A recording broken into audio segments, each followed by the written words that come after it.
தற்போது தமிழ்நாட்டில் ஏற்பட்டுள்ள தொங்கு சட்டமன்றத்தின் விளைவாக யார் யாருடன் கூட்டணி அமைக்கப் போகிறார்கள் என்று பெரிதும் எதிர்பார்ப்புகளை ஏற்படுத்தியுள்ளது. கூடவே 108 என்ற தனிப்பெரும் வெற்றியை தவேக பெற்றுள்ள நிலையிலும் ஆட்சி அமைக்க தவேக தலைமைக்கு தற்போது வரை ஆளுநர் அழைப்பு விடாமல் இருப்பதும் பல்வேறு கேள்விகளுக்கு வழிவகை செய்துள்ளது.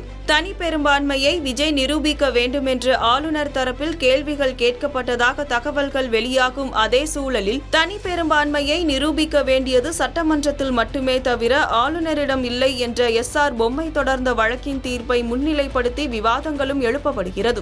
1989 ஏப்ரல் 21ஆம் தேதி அன்று கர்நாடகாவில் எஸ்.ஆர். பொம்மை தலைமையிலான அரசாங்கத்திற்கு ஆதரவளித்த 19 சட்டமன்ற உறுப்பினர்கள் தங்களது ஆதரவை திரும்ப பெற்றதாக கூறி கர்நாடக ஆளுநர் பி. வெங்கட சுப்பையாவின் ஆலோசனையின் பேரில் பொம்மையின் அரசாங்கம் பதவி நீக்கம் செய்யப்பட்டது. ஆனால் ஆதரவை திரும்ப பெறவில்லை என்றும் எங்கள் ஆதரவு எஸ்.ஆர். பொம்மையின் ஆட்சிக்கு உள்ளதென 19 சட்டமன்ற உறுப்பினர்கள் தங்களது நிலைப்பாட்டை தெரிவித்தும் குடியரசுத் தலைவர் ஆட்சி நிறுவப்பட்டது. இதனை சட்ட ரீதியாக கையாண்ட எஸ்.ஆர். பொம்மை கர்நாடக உயர்நீதிமன்றத்தில் வழக்கு தொடர்ந்தார். ஆனால் அந்த வழக்கை கர்நாடக உயர்நீதிமன்றம் தள்ளுபடி செய்தது.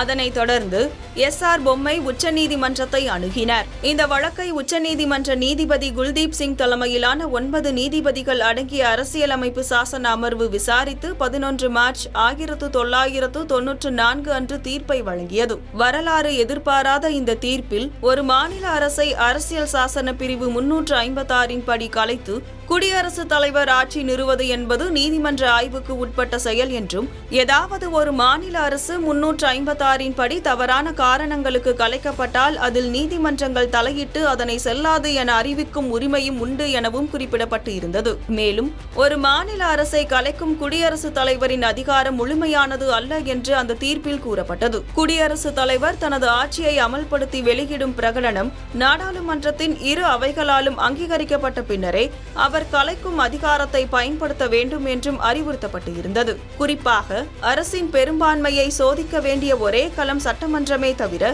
மத்திய அரசின் முகவர் என்று அடிக்கடி குறிப்பிடப்படும் ஆளுநரின் அகநிலை கருத்து அல்ல என்றும் அந்த தீர்ப்பு திட்டவட்டமாக கூறியது. இந்த வரலாற்று மிக்க தீர்ப்பே தொங்கு சட்டமன்றங்கள் வேறேதேனும் மாநிலங்களில் தேர்ந்தெடுக்கப்படும் போதும் அரசியல் கட்சிகள் அரசாங்கத்தை அமைக்க போராடும் போதும் அதிகம் மேற்கோள் காட்டப்படும் வழக்குகளில் ஒன்றாக பிற்காலத்தில் மாறியது. மேலும் 356வது சட்டப்பிரிவின் கீழ் மாநில அரசுகள் தன்னிச்சையாக கலைக்கப்படுவதற்கு ஒரு வகையில் முற்றுப்புள்ளியும் வைத்தது. அதற்கு முக்கிய காரணம் இந்த வழக்கு விசாரணைக்கு வர தொடங்கிய சமயத்தில் மத்திய பிரதேசம், ராஜஸ்தான், இமாச்சல பிரதேசம், நாகாலாந்து மற்றும் மேகாலயா போன்ற பல மாநிலங்களில் தேர்ந்தெடுக்கப்பட்ட அரசாங்கங்களும் சட்டப்பிரிவு 356 கீழ் பதவி நீக்கம் செய்யப்பட்டிருந்தன. அந்த மனுக்கள் அனைத்துமே எஸ்.ஆர். பொம்மை வழக்கின் கீழ் ஒன்றாக இணைக்கப்பட்டதுதான்.